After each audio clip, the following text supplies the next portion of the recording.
साचो ले ले रे जेबे के करो रे बाप से है सीएम मिला को डर छी खाली बात से है साच ले ले रे जेबे के करो रे बाप से है आ पीछे हटबै नै केतनो झमेल हेतै हाय जेल हेतै काल्हू बेल हेतै परसू से उहे खेल हेतै आई जेल हेतै काल्हू बेल हेतै परसू से उहे खेल हेतै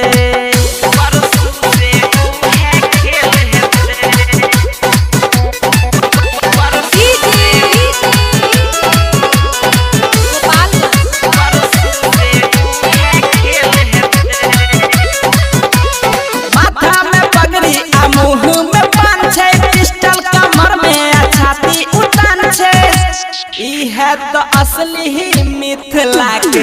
पहचान छे ई है तो असली ही मिथिला के पहचान छे अरे सौ पर एक अकेल हेतै हाय जेल हेतै काल्हू बेल हेतै परसू से उहे खेल हेतै आई जेल हेतै काल्हू बेल हेतै परसू से उहे खेल हेतै परसू से उहे खेल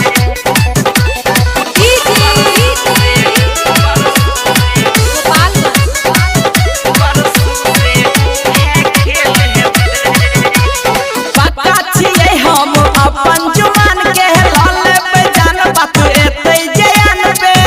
कहे छी नै सहबै माटी के अपमान के कहे छी नै सहबै माटी के अपमान के खैर देबो जे माथा फेल हेतै